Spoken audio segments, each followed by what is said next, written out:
제가 인문대 4년제를 졸업했는데요. 제 주변 친구들을 보면 요즘 뉴스에 나오는 청년 백수 왜 이렇게 많죠? 4년제 졸업하고 1년 이상 백수인 청년이 45만 5천 명이래요. 실제로 취업난이 진짜 심각합니다. 특히 문과는 박살 수준이죠. 스펙 좋은 성균관대 졸업생의 서류 합격률 9%라는데요. 그렇다 보니 많은 인문계 졸업생들이 첫 회사는 눈 낮춰서 중소기업부터 해보자 하다가 무한퇴사를 하는 경우도 많습니다. 그런데 이들이 힘들게 원하는 회사에 취업하고도 똑같이 퇴사를 하더라고요. 1, 2년 다니고 퇴직해 퇴직금 받고 실업급여 끝날 때까지 받고 이직해 1, 2년 회사 다니고 또 퇴직하고 인문계 특성상 급여가 낮으니 일 안 해도 받을 수 있는 퇴직금의 실업급여 루틴이 너무 꿀이라는 거죠. 이 영상은 이런 좁은 주변 사례로부터 시작했습니다. 객관적인 인문계 졸업생 현실을 파악하기 위해 인문계와 자연계 현실을 비교해보고 현실적인 개선 방향까지 알려드릴게요. 인문계와 자연계를 고민하는 분들한테도 도움 되실 거예요.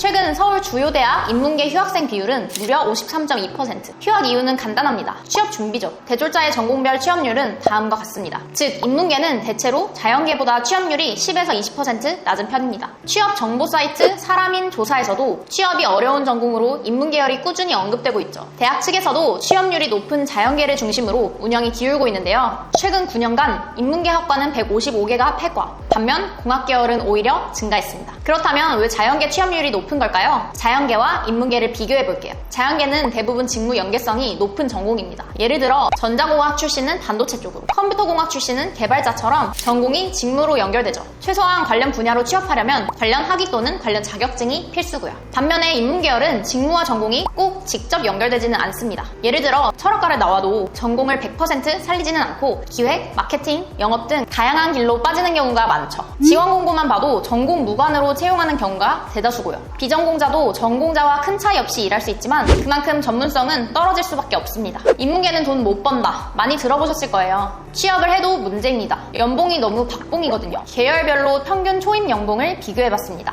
공대 계열은 산업 수요가 많고 전공 연계가 뚜렷해 그만큼 초임 수준이 유리한데 마케팅, 홍보, 기획 대부분 인문계가 진출하는 직군은 초봉 2천만 원대 후반인데요. 사실상 아르바이트 하는 거랑 큰 차이가 없습니다. 회사마다 다 다르긴 하지만 이런 악조건인 곳들이 많죠. 경력을 쌓아 이직을 반복해도 드라마틱하게 급여를 높이기는 쉽지 않고요. 이건 학벌이 낮아서 그렇다고요? 그렇다면 상위권 인문계 졸업생은 어떨까요? 스카이 나왔다고 다 좋은데 취업한다는 건 옛말입니다. 지원만 하면 다 붙고 이런 거 없어요. 취업을 해도 인문계 특성상 높은 급여가 보장되지는 않기 때문에 많은 상위권 인문계 졸업생들은 로스쿨, 회계사, 세무사, 노무사 등 전문직 시험 준비로 눈을 돌립니다. 그래서 문과의 희망은 전문직이라고 하죠.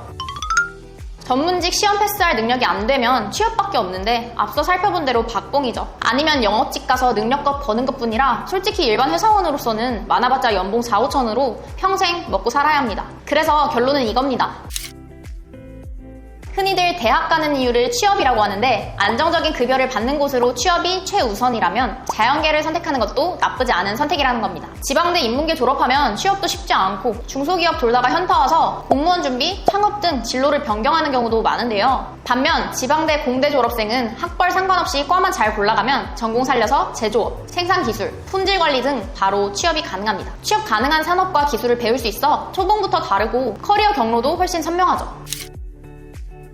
본인이 인문계열 특정 학과의 뜻이 있다면 억지로 자연계로 돌리라는 건 아닙니다. 인문계에서 내가 원하는 직무로 승부 보고 싶으면 학벌을 높여야 합니다. 인문계 취업처는 서울 및 수도권에 몰려있어요. 스펙을 쌓을 수 있는 연합 동아리, 대외 활동도 서울권에 몰려있죠. 취업에 도움될 만한 활동을 하려면 인서울을 하면 훨씬 유리하다는 겁니다. 최대한 학벌을 끌어올리고 학부 시절부터 인턴, 자격증, 외국어 등 직무 관련되게 스펙을 쌓아 자신을 대체 불가능한 인재로 만들어야 합니다. 막연히 문과는 취업 안 된다는 말에 무기력해질 필요는 없어요. 중요한 건 나는 어떤 직무를 목표로 하는가, 그리고 그 직무에 걸맞는 경험과 스펙을 갖추고 있는가입니다. 무작정 자연계 전향이 답은 아닌 거죠. 대학 들어가서도 꾸준히 학점 관리를 하고 진로를 고민하면서 학부 생활을 보낸 친구들은 어떻게든 좋은 회사에 들어가는 게 진짜 현실입니다. 인문계 선택을 후회하지 않으려면 지금부터는 전략적으로 움직여야 합니다. 진심으로 조언 드립니다. 문과는 미리 준비하지 않으면 정말 힘듭니다. 학벌이 낮아 고민인 분들은 채널 필지 링크로 연락 주시면 인서울 편입 관련해 무료 상담 도와드릴게요. 오늘 영상이 도움이 되셨다면 구독과 좋아요, 알림 설정도 부탁드립니다. 감사합니다. 학점 뚝딱이었습니다.